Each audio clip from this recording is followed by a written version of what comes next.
साहब, मैं ना गांव जा रही हूँ, हमारी ना बिटिया की शादी है, तो मैं ना कोशिश करूँगी कि जल्दी आ जाऊँगी। चलो ठीक है, जाओ, कोई नहीं।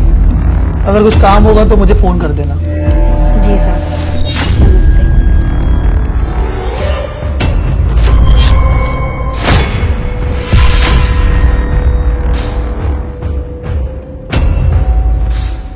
सरिता, ये कंगन हर्षिता के है ना? तुम्हारे पास कहाँ से आए? हाँ? नहीं साहब, सच में मुझे नहीं पता है ये थैली में कहाँ से आए कंगन मालकिन के। वाह, हमारे घर में रहते हो और हमारे घर में खाते हो और हमारे घर में चोरी करते हो। साहब, आप ये कैसी बात करते हैं? मैं इस घर में चोरी क्यों करने लगी? अच्छा, तो ये कंगन और पैसे साफ साफ बता रहे कि तू धोखेबाज है और तू ही चोर है। नहीं नहीं नहीं साहब, सच में मैं सच कह रही हूँ, मैंने ये कंगन नहीं चुराए हैं साहब। देख सरिता, तू हमारे यहाँ पे बहुत सालों से काम कर रही है, तो तू घबरा मत। जो भी बात है मुझे सच सच बता, ये कंगन तेरे पास कहाँ से है? मैं तुझे कुछ भी नहीं बोलूंगा। साहब, आप ये कैसी बात कर रहे हैं? मैं ये कंगन क्यों चुराऊंगी? मैं तो इस घर में कितने सालों से काम कर रही हूँ। सच में साहब, मैंने ये कंगन नहीं चुराए। भैया, आप ना इसकी बात पे बिल्कुल भरोसा मत करो, साफ साफ दिख रहा है कि यही चोर है। मालिक, मैं सच कह रही हूँ, ये कंगन मैंने नहीं चुराई है। ये थैली तो मुझे मालकिन ने दी थी, मेरी बेटी के लिए साड़ी दी थी उन्होंने। सच में मैं कह रही हूँ, ये पैसे और ये कंगन इस थैली में कैसे है? सच में मालिक, मुझे नहीं पता।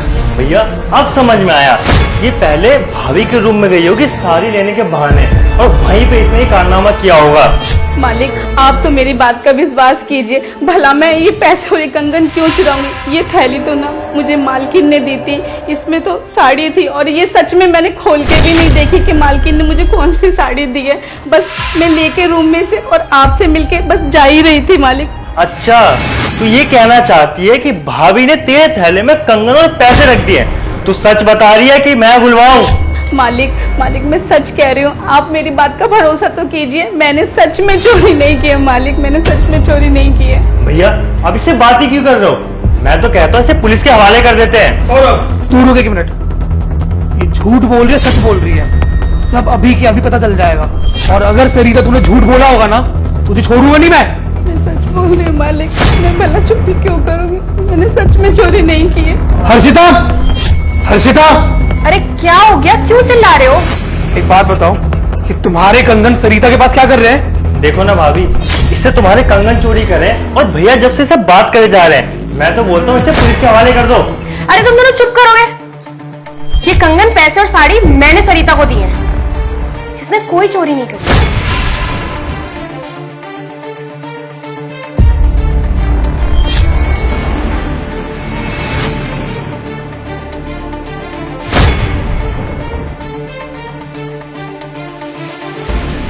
मेम साहब, आपने बुलाया? हाँ, आज तुम्हारी शाम की कितने बजे की ट्रेन है? मेम साहब, शाम को 4 बजे की। अच्छा ठीक है। ये ना साड़ी है तुम्हारी बेटी के लिए, वो खुश हो जाएगी, आराम से लेके जाना इसको। धन्यवाद मेम साहब। मैं बस इसी बात से डर रही थी कि कहीं तुम मुझे डांट ना दो कि ये सारा सामान मैंने सरिता को क्यों दे दिया, और तुमने इतनी आसानी से कह दिया कि तुम्हें कोई भी चीज की जरूरत हो तो मुझे बता देना। लेकिन तुम्हें पता है ना, ये तुम्हारे घर में कितने सालों से काम कर रही है, लेकिन आज तक 1 रुपया भी नहीं मांगा। ये इतनी खुदगर्ज है कि अपनी कोई भी परेशानी हमसे शेयर ही नहीं करना चाहती। इसलिए मैंने सोचा कि क्यों ना मैं खुद से इनकी मदद कर दूं। और ये इनके लिए नहीं, इनकी बेटी के लिए था। और तुम्हें पता है कि इनकी बेटी की शादी है, तो शादी वाले घर में तो कितनी सारी चीजों की जरूरत पड़ती है। हमें नहीं पता ना कि इन्हें किस चीज की जरूरत है और किस चीज की नहीं। जितना मुझसे बन पड़ा मैंने उतना कर दिया उनके लिए।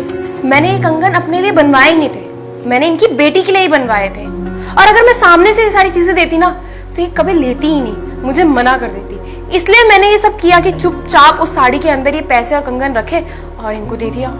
और सौरभ, तू ना हर वक्त गुस्सा कम किया कर, पहले बातों को सुना करो, समझा करो, उसके बाद रिएक्शन देना चाहिए। अब जो गलती की है ना, उसकी माफी मांगो।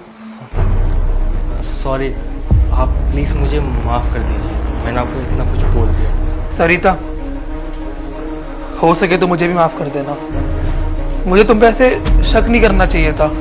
और हर्षिता, तुम, अरे मैंने तुम्हें कभी मना किया है क्या किसी भी चीज के लिए? तो तुमने ये कैसे सोच लिया कि मैं इतनी सी बात पे तुम पे गुस्सा करता। और मैं सच बताऊं, तुमने बहुत ही अच्छा किया इनको ये कंगन और ये पैसे देके। और हर्षदा, बस मुझे एक बात का बुरा लगा कि तुमने ये बात मुझसे छुपाई। लेकिन एक बात तुमने बिल्कुल सही बोली, कभी कभी हमें अपने आसपास के लोगों की परेशानी को समझना चाहिए, क्योंकि कई बार ऐसा होता है कि लोग अपनी परेशानी खुद बता नहीं पाते। I am really sorry.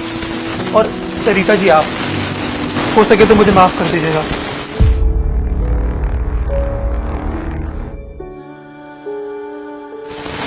ये साड़ी, कंगन और कुछ पैसे आपकी बेटी के लिए। साहब, मैम साहब, आप दोनों कितने अच्छे हैं।